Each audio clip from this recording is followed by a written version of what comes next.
This campfire hash and cornbread was a delightful dinner and super simple. The first thing we're going to do in a large skillet over medium heat is to cook and stir the onions in some oil until they're tender.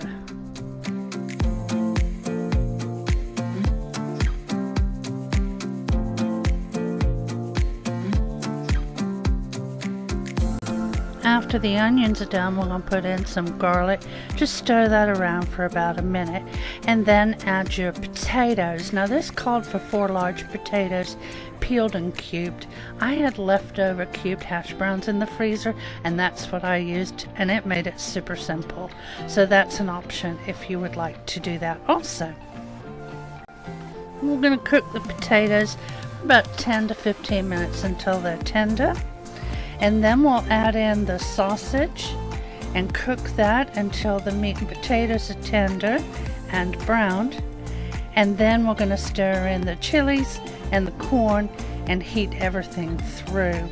Now, my camera skills have gone off a little bit since I didn't film very much in December, and I kept forgetting to put the camera on. But these will improve. It's coming back. I'm getting there. So while we're waiting on the skillet dish to warm through, we're going to amp up some Jiffy cornbread. I will have this recipe along with the others. There'll be a link in the description box below that'll take you to a site where I have them all typed out for you. But we're going to get 2 boxes of Jiffy and we're going to sift that so that we get out all the clumps.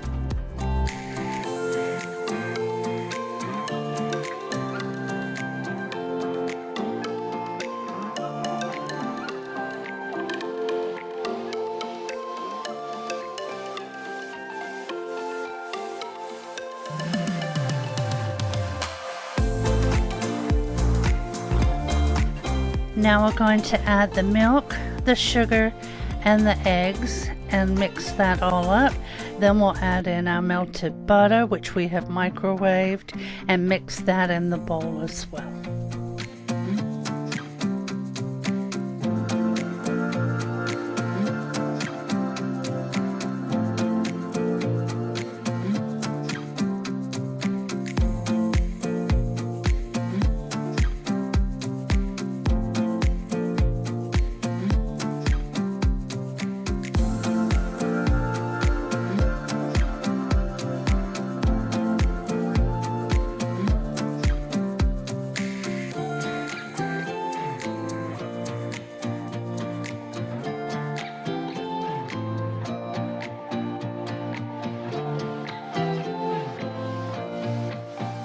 We have our oven heating to 350 degrees.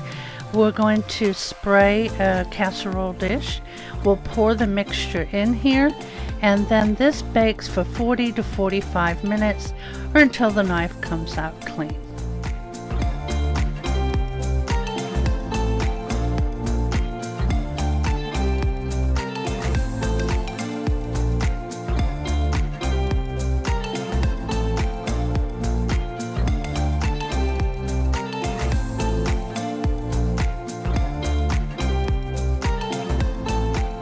Here's Big Daddy plating up 2 plates, one for him, one for his dad. And I have mine in a bowl. This was absolutely delicious. We really enjoyed it and I hope you give it a try. Here are your ingredients.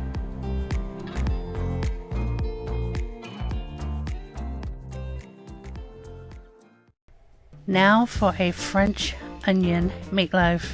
You guys, I love French onion anything, and I know I have 1,000 meatloaf recipes, but this is, I think it's my #1 right now. I'm going to be making this regularly, and I hope if you like French onion, you give this a try because it is so good. The first thing we do is get the hamburger, and then we combine that with the French onion soup mix, breadcrumbs, egg, milk, Worcestershire sauce, garlic powder, onion powder, salt, and pepper.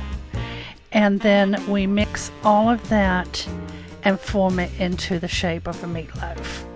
Now you don't want to overwork it, so just make sure you combine everything and then shape it.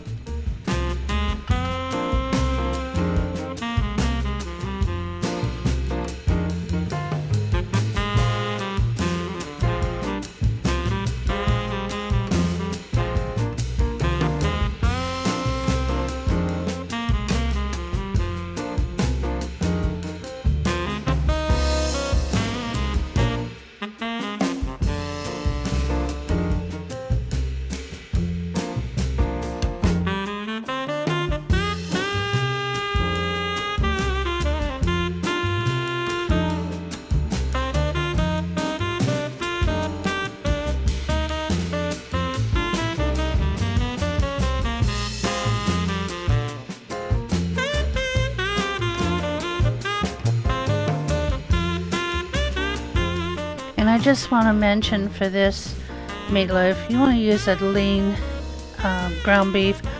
And also I lined my crock pot with the parchment paper, so once it was cooked it will be very easy to pull out. Now once the meatloaf is in the crock pot or slow cooker, you want to cook your onions. You want to get them caramelized. So I have the tablespoon of olive oil in the skillet, and I have this on medium heat, and then you just add your thinly sliced onions and cook them through. Now once they're done, it took me about 10 minutes, you just put that on top of the meatloaf. You can cook this on 6 to 7 hours on low. I did mine high for 4 hours, and 15 minutes before it was finished, you just take the lid off and put your slices of Swiss cheese on top. And I did check to make sure that my meatloaf was cooked through. And you want the internal temperature to be 160 degrees.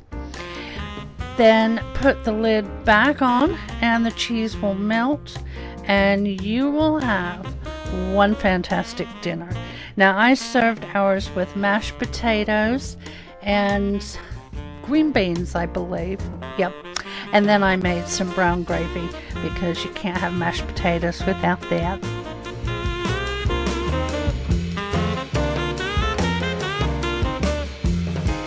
I certainly hope you give this one a try, unless you don't like French onion, of course.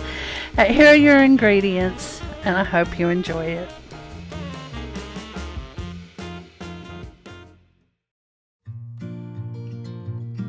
Now for some delicious oven fried chicken. I have done the same sort of thing here with dipping the chicken in mayonnaise and then crumbled up Ritz crackers and cooking it in the oven, and it's very, very good. This, very different but delicious. This has panko breadcrumbs, grated Parmesan, and some dried parsley, salt and black pepper in the dry mix. And then for your liquid to dip the chicken in, you use Italian dressing, like the salad dressing. So right now we're just setting up the station so we can get the chicken dipped into the dressing and then into the dry mix, and we'll plate it on a baking sheet. And this goes into a 350 degree oven, so that is preheating right now.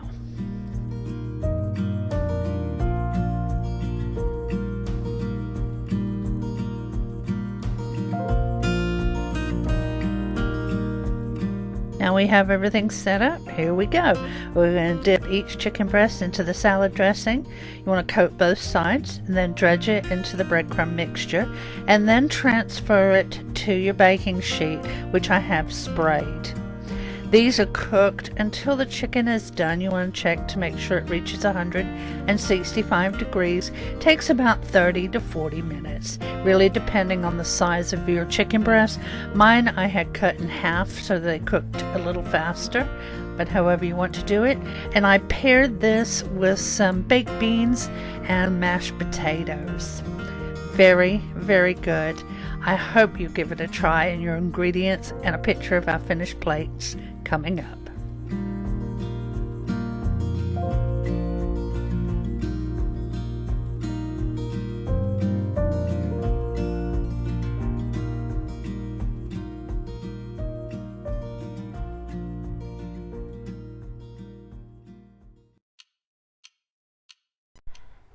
Now we're going to put together an easy stuffed pepper skillet. The first thing we're going to do is cook up some hamburger. You want to make sure this is nice and lean. And I think I used a 90-10. While that's cooking, I'm going to slice a red pepper and a green pepper.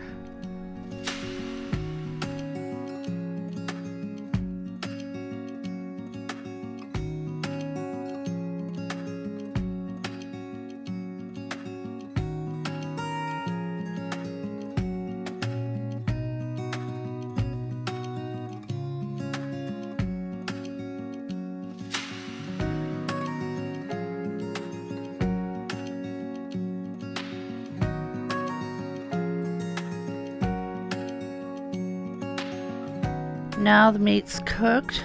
I did drain any excess grease that I had. Well, I do mine with a paper towel. We're going to add the tomatoes, the broth, the chili powder, salt, and garlic powder. Give that a mix and we're going to bring that to a boil.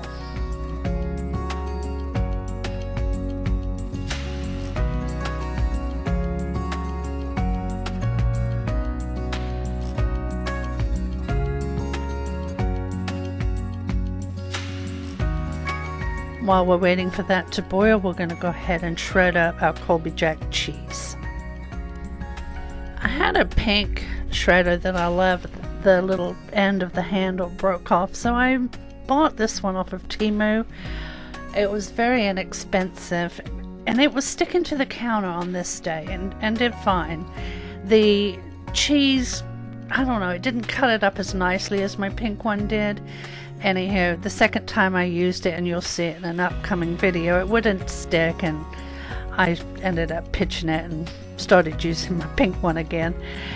Now that we have it boiled, we're going to add in 2 cups of instant brown rice. I just bought the little containers. We're going to add our peppers. We're going to give everything a stir.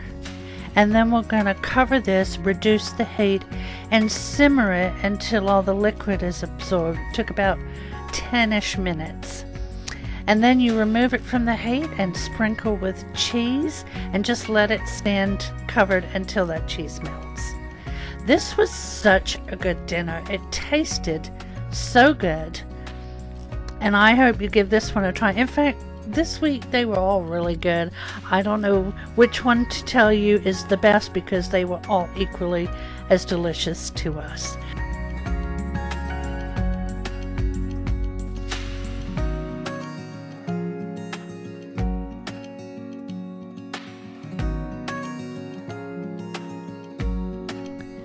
Here are our finished plates. I just served it with some leftover cornbread that I had from the day before.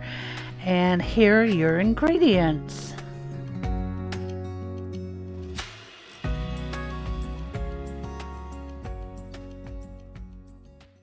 I hope you guys enjoyed the meals I shared with you today, and I hope you give some a try. I have already filmed next Monday's meals, so I'm going to go ahead and get that one edited so that gets up there. I have missed you guys a lot, not talking to you for almost a month now in the comments, and I'm really looking forward to hearing from you guys. So if you made it to the end of the video, please leave me a thumbs up in the comments. That way I know you were here. And this coming Friday we're going to decorate the camper for Valentine's Day. So I'll see you guys then too. Have a great week, and I'll see you on Friday.